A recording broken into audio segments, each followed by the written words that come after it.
ce journal, nous allons parler de la présentation hier du plan d'action du gouvernement devant le Conseil national de transition par le Premier ministre, le général de division Abdoulaye Maïga. Dans ce grand oral, le chef du gouvernement a dévoilé les grands axes de l'action gouvernementale. Retour sur quelques séquences de la présentation dans cette édition. Et à Sikasso, 73 décideurs politiques participent à un atelier de renforcement de capacité sur les techniques efficaces de lutte contre la malnutrition. Ceci pour contribuer à l'amélioration de la survie et le développement de la mère et l'enfant à travers l'orientation des autorités administratives et politiques. Voilà pour les titres. Mesdames et messieurs, bonjour et bienvenue aux informations. Présentation hier du plan d'action du gouvernement par le Premier ministre, le général de division Abdoulaye Maïga, devant les membres du Conseil national de transition. Dans ce grand oral, le chef du gouvernement a dévoilé les huit grands axes de l'action gouvernementale pour la période 2025-2026. Les membres du CNT ont pris bonne note de la présentation du programme qui sera débattu le lundi 19 mai prochain. Retour sur quelques séquences de la présentation avec Siriki Dambeli. Bienvenue à la troisième séance plénière de la session ordinaire d'avril 2025. La séance est ouverte. C'est un jour de grand oral pour le Premier ministre, chef du gouvernement, face aux membres du Conseil national de transition. La présentation du plan d'action du gouvernement en deux phases.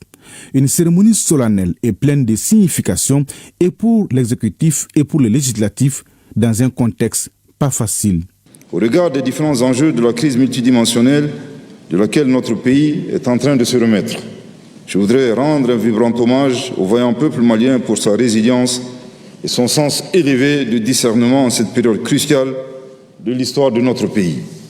Au nom des membres du gouvernement et au mien propre, permettez-moi, Monsieur le Président, Monsieur les membres du Conseil national de transition, de vous adresser nos sincères remerciements pour l'accueil chaleureux réservé à ma délégation ainsi qu'aux hommes et femmes de bonne volonté qui ont bien voulu être témoins de ce moment décisif de l'histoire de notre pays. Pour cette première phase de présentation, qui a duré moins de 60 minutes, avec juste une pause, le temps de prendre une gorgée d'eau. Avant de passer à l'axe 5, je voudrais peut-être, avec votre autorisation, boire un peu d'eau, puisque nous sommes déjà à la moitié des axes.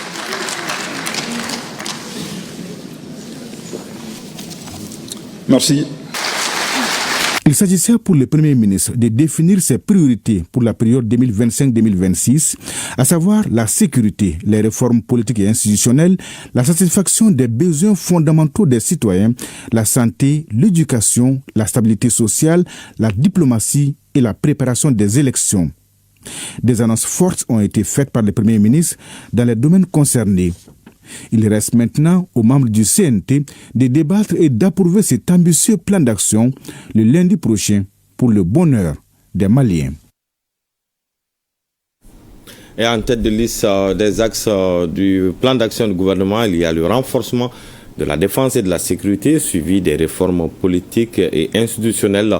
Autre axe majeur, l'amélioration de la couverture sanitaire. Yaya Konaté s'est intéressé à ces trois axes. Suivons son reportage. Elle constitue aujourd'hui la priorité des priorités.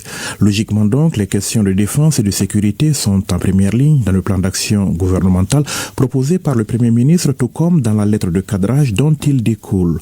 Un choix dicté par le contexte marqué par la subsistance des actes terroristes, mais aussi de la criminalité transnationale.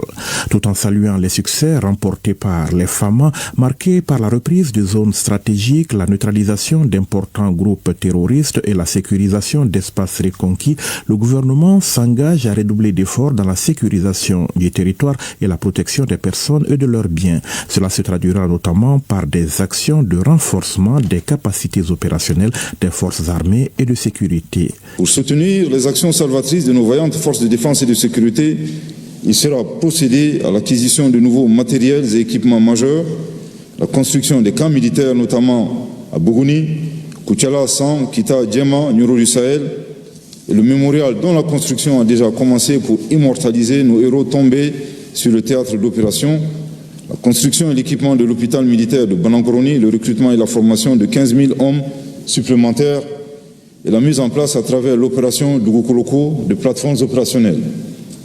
La présence de l'État sera renforcée sur l'ensemble du territoire national, surtout au niveau des zones de grande insécurité. Ainsi, nos FAMA bénéficieront à la fois de moyens appropriés pour accomplir leur mission et d'un environnement propice à leur épanouissement professionnel. S'agissant de la libre circulation des personnes et de leurs biens, le gouvernement renforcera la sécurisation des axes routiers et procédera à l'organisation de patrouilles de grande envergure sur tout le territoire national, avec le recrutement de 9000 agents de forces de sécurité. Une reconnaissance aux forces armées et de sécurité pour leur patriotisme et leur héroïsme et une minute de silence qui s'impose à la mémoire de toutes les victimes de la crise que traverse le pays. Un pays qui fait face à des menaces existentielles de la vie du chef du gouvernement, d'où la deuxième priorité, le chantier de la refondation. Le chantier de la refondation, c'est bien celui-là qui permettra d'instaurer une nouvelle gouvernance, de bâtir des institutions légitimes et de construire un citoyen de type nouveau, pétri de valeurs républicaines. Après l'adoption de la nouvelle constitution, les réformes se poursuivront, annonce le Premier ministre, dans la même approche inclusive en vue de renforcer le cadre institutionnel. Au plan des réformes structurelles, l'opérationnalisation du système intégré de gestion des ressources humaines de l'État et des collectivités territoriales, SIGRH, permettra à l'État de disposer d'un fichier unifié et d'avoir une plus grande maîtrise des effectifs et de la masse salariale des fonctions publiques. Dans le cadre de l'assainissement de l'écosystème associatif, il sera procédé à la relecture de la loi régissant les associations et la définition des conditions d'exercice de la mission de veille citoyenne par les organisations de la société civile. Les dossiers transmis par les structures de contrôle dans le cadre de la lutte contre la corruption et les atteintes aux biens publics seront instruits systématiquement et les enquêtes seront diligentées. Tous les biens saisis ou confisqués en lien avec la délinquance économique et financière, le financement du terrorisme, l'enrichissement illicite et la criminalité transnationale organisée seront gelés. L'amélioration de la couverture sanitaire du pays, autre axe majeur du plan d'action proposé aux conseillers nationaux par le Premier ministre. Amélioration des plateaux techniques, construction de centres de santé et renforcement de la prise en charge des patients et du contrôle sanitaire en seront les éléments essentiels. Le gouvernement s'emploiera à l'amélioration du plateau technique des structures de santé avec l'acquisition de matériel et d'équipements modernes, la construction de centres de santé et le renforcement des dispositifs de prise en charge des patients et du contrôle sanitaire.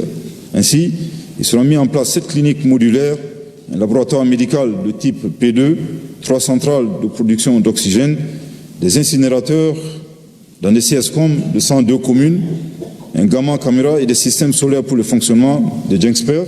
La vision du chef du gouvernement en matière d'amélioration de la santé des populations, c'est aussi la mise en avant de nos valeurs d'entraide et de solidarité. Il en est attendu comme résultat l'amélioration du système de solidarité nationale et l'inclusion sociale à travers des mécanismes comme l'assurance maladie obligatoire et le régime d'assistance médicale des indigents. Sur un tout autre sujet, à Tombouctou, les acteurs régionaux du programme Mali Nafatcheu font le bilan des activités réalisées courant l'année 2024 et au premier trimestre de 2025. Ils se sont penchés également sur les perspectives 2025-2026. Il ressort que le programme a atteint les résultats escomptés en matière de promotion des pratiques familiales essentielles dans les zones d'intervention. Les reportages de Najim Baba Sissé et Abdoulaye Sissi. Cet atelier de clôture des activités de la phase 2 du programme Mali Nafatcheu, amélioration du statut nutritionnel des enfants, des adolescents et des femmes en situation de vulnérabilité, est organisé à Tombouctou par le groupe de développement de l'Afrique avec l'appui financier de l'UNICEF. Cette deuxième session du comité régional qui regroupe les différentes parties prenantes du programme est le lieu de faire le bilan et échanger sur les perspectives du programme. On peut dire qu'aujourd'hui, à l'issue de ces 2 années de mise en œuvre, et comme nous sommes en train de faire le bilan des activités de la phase 2, 2024-2025, nous pouvons nous dire grandement satisfaits que les pratiques familiales essentielles que nous avons développées, promues et diffusées au sein de ces communautés, des 8 communes de la région de Tombouctou, ont atteint largement les indicateurs que nous nous sommes fixés. Le programme a réalisé des activités appréciées indissociables dans ces zones d'intervention, dont les responsables sollicitent leur consolidation dans la phase 3, dont le démarrage est imminent. Ce programme a été très utile parce que le contenu était formidable. Il s'agit de former des hommes, de former des leaders et de former des jeunes dans les pratiques nutritionnelles, ce qui est très important. Aussi, il y a eu la formation de quelques groupes, le club des hommes de 50 personnes, le club des femmes de 50 personnes, et le groupe des élèves de 25, deux fois aussi 50 personnes, 25 jeunes filles et 25 jeunes hommes des élèves. L'un des grands acquis, c'est que nous avons pu sensibiliser plus de 50 000 personnes, n'est-ce pas, aux pratiques familiales essentielles. Nous avons développé des outils de communication innovants tels que les passeports dédiés aux enfants pour promouvoir la masculinité et la féminité positive. Nous avons travaillé avec une grande campagne radiophonique avec notre partenaire l'URTEL et l'ORTEM qui nous accompagne aussi dans la diffusion de tout ce que nous faisons. La région de Tombouctou compte toujours sur votre accompagnement pour le financement de la phase 3 2025-2026 du programme Mali Nafa Matière dans les 8 communes existantes et son extension à toutes les communes de la région de Tombouctou.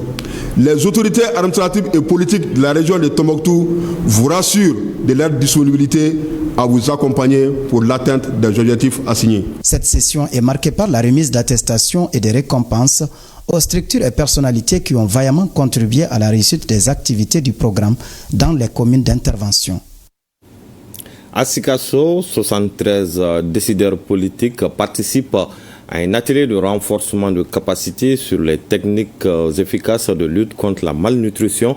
Ceci pour contribuer à l'amélioration de la survie et le développement de la mère et de l'enfant à travers l'orientation des autorités politiques et administratives sur les mécanismes de prévention et de lutte contre la malnutrition sous toutes ses formes. L'atelier qui se tient sur 2 jours est une initiative de l'UNICEF. Le reportage de Mariam Touré et Taïrou Konaté. Ils sont élus communaux, autorités administratives et acteurs impactants à prendre part à cet atelier régional d'information, d'orientation, de sensibilisation et de partage d'expériences sur la multisectorialité et de lutte contre la malnutrition en région de Sikasso. Une initiative de la Direction régionale de la santé avec l'appui technique et financier de l'UNICEF. Concernant la région de Sikasso, les données de l'enquête SMART montrent une augmentation de la prévalence du retard de croissance de 22,5 à 34,1% et de 8,2 à 9,4% pour la malnutrition aiguë, dont 1,1% de sévère entre 2023 et 2024.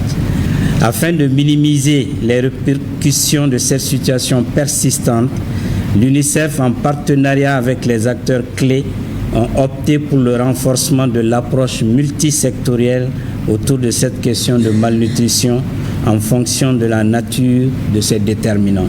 Pendant 2 jours, près de 73 décideurs politiques et administratifs ont pu suivre des présentations sur le concept malnutrition, ses causes et ses conséquences, afin d'être des acteurs clés pour inverser la tendance jugée très élevée en région de Sikasso. Nos attentes, c'est quand même comprendre le sujet et arriver au niveau de la commune, pouvoir organiser la communauté pour lutter efficacement contre la malnutrition. Malgré ces efforts considérables, le problème de malnutrition continue d'être un problème multidimensionnel dont la résolution exige l'implication de tous les acteurs sous le leadership des autorités administratives. Aussi, les expériences ont montré que chaque fois que l'inclusivité a été respectée, le problème est facilement résolu et les taux sont réduits. Il faut signaler que Sikasso, la région nourricière du Mali, connaît les taux les plus élevés de malnutrition chez les enfants, avec plus de 9 442 cas de malnutrition modérée et 16 036 cas de malnutrition sévère sans complications, selon les autorités sanitaires.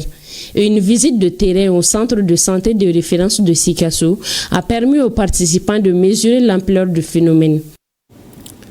De Sikasso, rendons-nous à présent à Bougouni pour parler de l'atelier d'information sur la redevabilité citoyenne, une initiative qui vise à établir la confiance entre les populations et les élus communaux. Elle est mise en œuvre dans le cadre du programme de gouvernance locale redevable.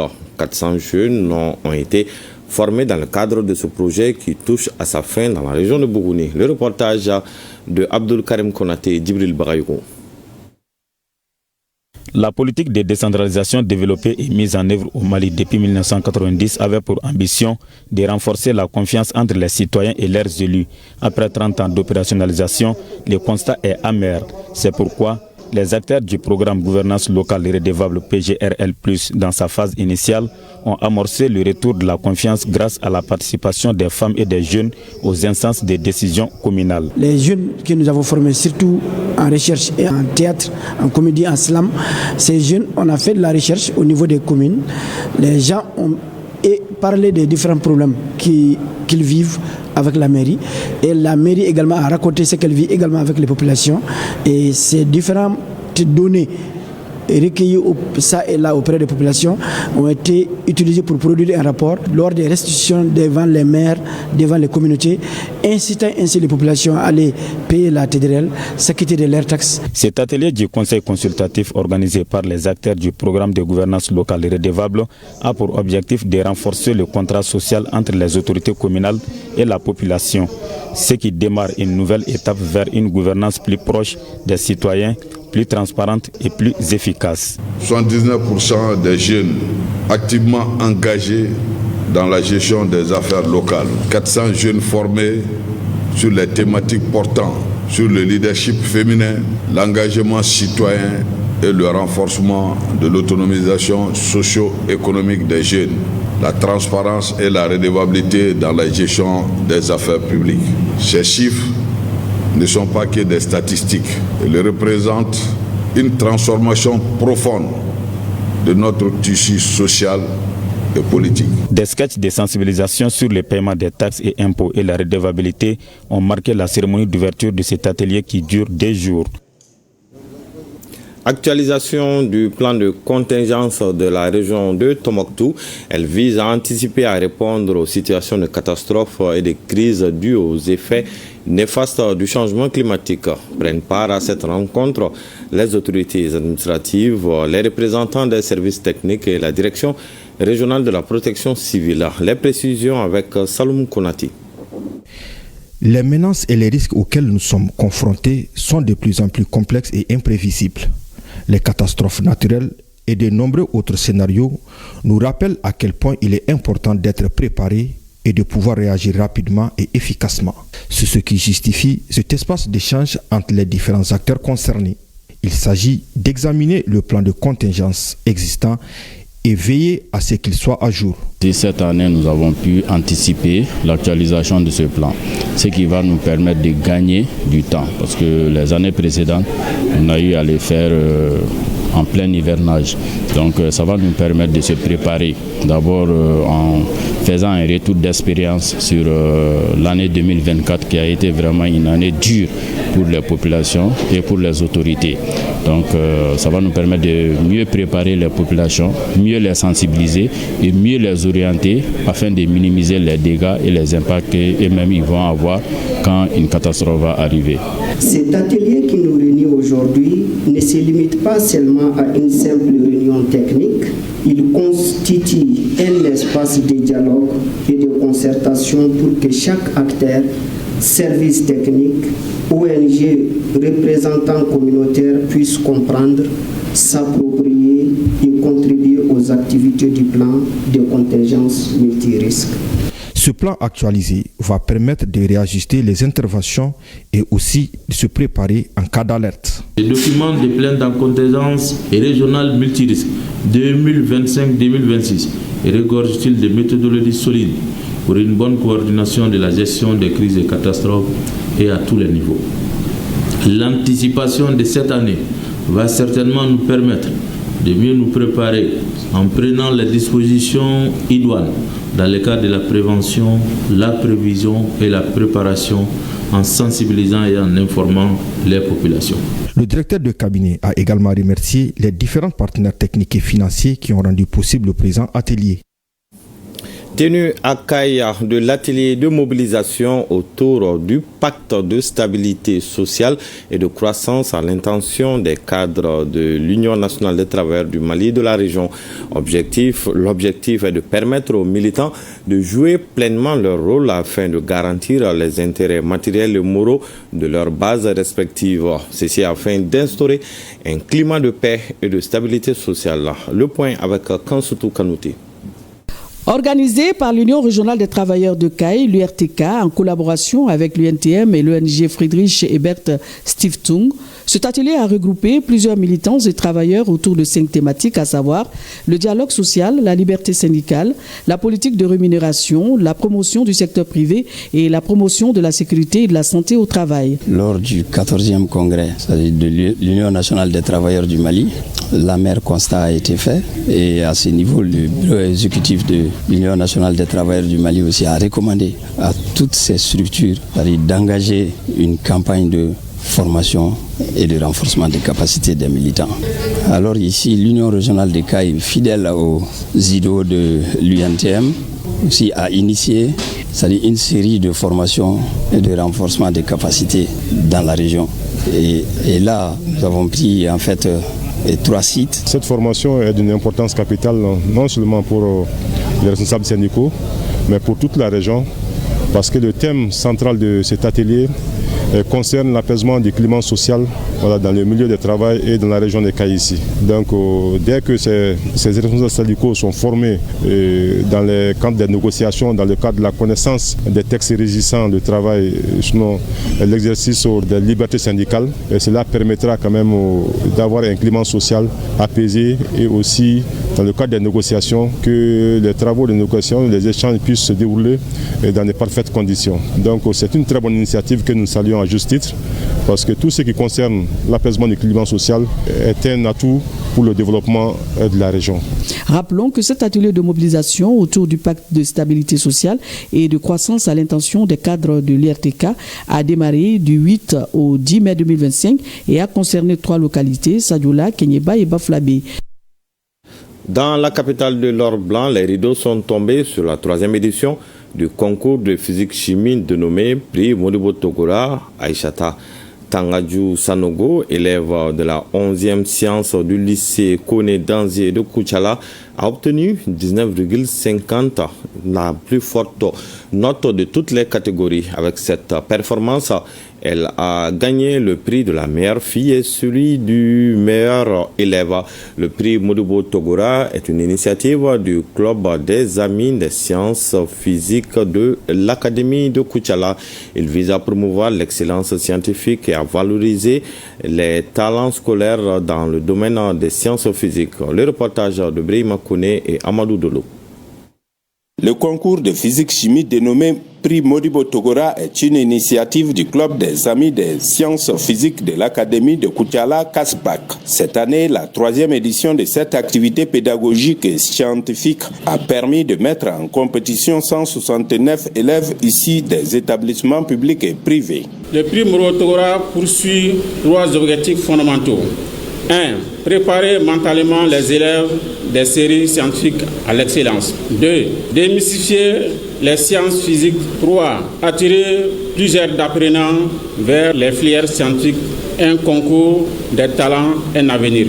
L'Académie d'enseignement de Koutchala, par ma voix, salue la tenue de cet événement qui est en phase avec les objectifs du ministère de l'Éducation nationale, à savoir créer une saine émulation entre les différents élèves afin d'améliorer le rendement scolaire. Au chapitre des résultats, les lauréats sont classés en 3 catégories, à savoir les premiers, 2e et 3e prix. Le moins que l'on puisse retenir, c'est que Aïcha Tangaju Sanogo de la 11e science du lycée Kone Danzier de Koutchala a arraché 2 prix, à savoir le prix de la meilleure fille et celui du meilleur élève en ayant 19,50 de moyenne. Évoluant naturellement dans la catégorie du premier prix, Aïchatou est suivi d'un garçon du nom de Amadi Galso de la terminale sciences exactes du lycée privé Ela Diallo qui obtient 17,75. Il est bon d'encourager les élèves à tous les niveaux pour qu'ils puissent s'investir à être excellents. Je pense que la 4e édition sera encore meilleure. Donc je ne peux que remercier encore une fois de plus tous ceux qui ont œuvré pour la réussite de cette belle initiative. Le prix Moribo Togora est perçu comme un symbole d'engagement intellectuel, de dépassement de soi, d'ambition et de valorisation des talents scolaires dans le domaine des sciences physiques. 17 millions de francs CFA, c'est la valeur d'un don que la société Petrobama a offert ce jeudi à l'Union malienne des aveugles UMAV. Ce don, composé de vivres et de non-vivres, a été remis au premier responsable de l'Union. Le compte-rendu de Droitier Diakité et Alkaou Traoré.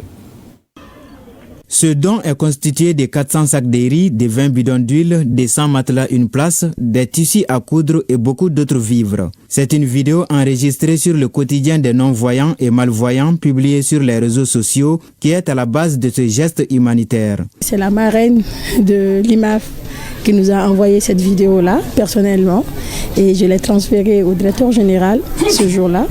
Et dès qu'il a vu la vidéo, il a été tout de suite touché et il fallait faire tout de suite, il fallait entreprendre tout de suite une action pour pouvoir apporter un peu sa pierre dans ce besoin qui est déjà existant. Donc c'est dans ce cadre-là que nous sommes là. Nous avons amené, comme vous le voyez, des sacs de sucre, de lait, de l'oignon, de spaghettis, etc.